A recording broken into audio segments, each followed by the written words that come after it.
Breaking news mga kabayan, mga makakaliwa, wala nang ligtas sa Armed Forces of the Philippines matapos makatanggap ng sumbong na mayroong mga armadong nangingikil at nagbabanta sa isang bayan sa Eastern Samar. Philippine Army agad naglunsad ng opensiba laban sa mga kalaban. 8 sa mga kalaban tumba. Dapat laban talaga tayo, no? Ako laban ako, mamatay dito sa gutom, patayan na. Kinakatakutan ng China, dumating na pinikulang food delivery from the West Philippine Sea. Ipinalabas na sa piling sinihan. Aasahan natin na ito ay maipalabas na rin sa buong sinihan sa Pilipinas. President Trump inilabas na ang taripa sa iba't ibang mga bansa, partikular na sa Asia. Laos, 40%, Myanmar, 40%, Taiwan, 20%, Sri Lanka, 20%, Vietnam, 20%, Cambodia, 19%, Indonesia, 19%, Philippines, 19% at Malaysia, 19%. 6 na Abukuma destroyer na ibibigay ng Japan sa Pilipinas, parang brand new lang. Ang kinis ng mga pintura, basta gawang Japan. Ang titibay na, ang lalakas pa. 8 makakaliwa ang nasuwi matapos makipagbakbakan sa lakas ng Philippine Army sa Northern Samar nitong ika-31 ng Hulyo taong kasalukuyan matapos magsumbong ang komunidad sa Las Navas, Northern Samar dahil sa pangingikil ng mga makakaliwang grupo. Naglunsad ang Philippine Army ng assault team sa hideout ng mga kalaban sa Barangay San Isidro pero dahil napapalibutan ito ng mga lineman ang lugar, humingi ng fire support ang mga sundalo ng gobyerno. Ang unang bakbakan ay nagsimula alas 2:30 ng umaga na nagresulta ng pagkasawi ng 7 mga makakaliwa at pagka-recover ng 6 na malalakas na armas. Pagsapit naman ng alas 10 ng umaga, ang tropa ng 803rd Infantry Battalion ay nakipagbakbakan sa mga tumakas na mga rebelde sa lugar na nagresulta ng pagkasawi ng isa pang miyembro nito. Ayon sa Philippine Army, ang grupong ito ay may kaugnayan sa Eastern Visayas Regional Party Committee. Muli namang nanawagan ang mayor ng Las Navas sa mga makakaliwa na sumuko na. Ito naman ang babala ng Philippine Army.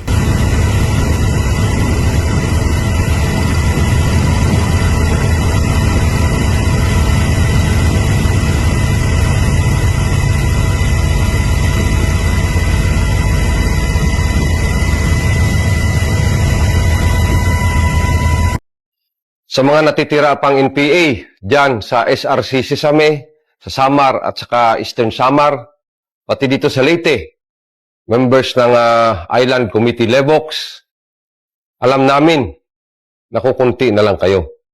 Dahil marami na sa mga kasamahan nyo ang bumaba na, iniwan na ang armadong pakikibaka, at sa ngayon, ay kasama na ang kanilang pamilya na namumuhay ng masaya at mapayapa. Pero kayo, nagmamatigasan pa rin kayo. Alam naman namin na hirap na kayo. Wala kayong ginawa kundi magtago.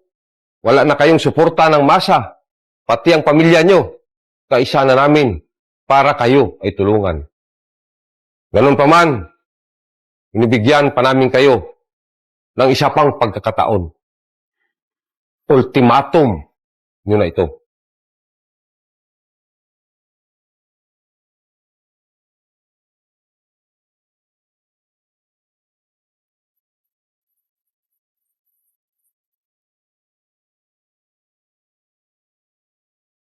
Huwag na kayong magdalawang isip.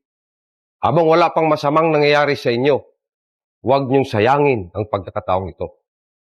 All or nothing, now or never, ultimatum to na.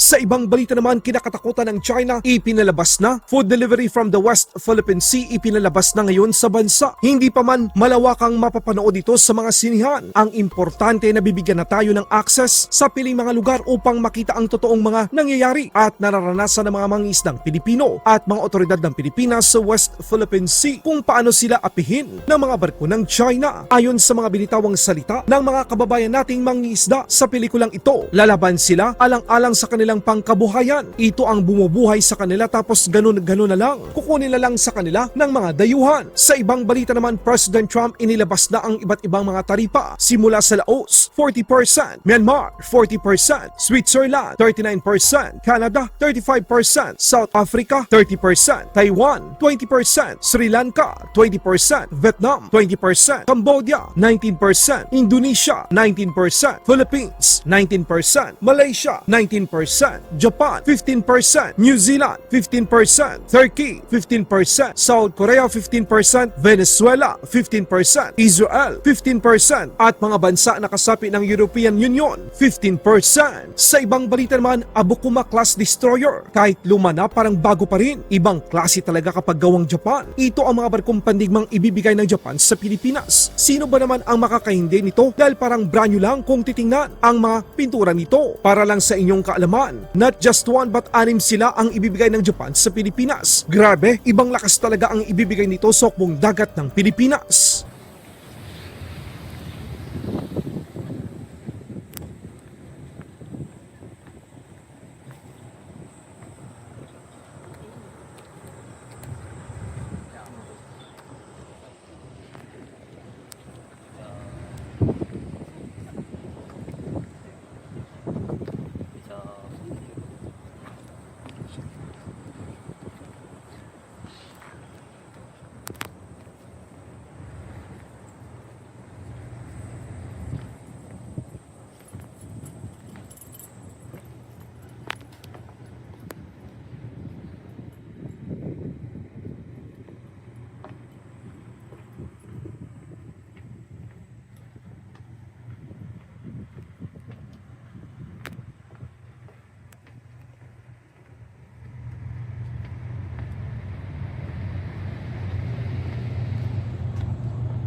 Laban Pinas.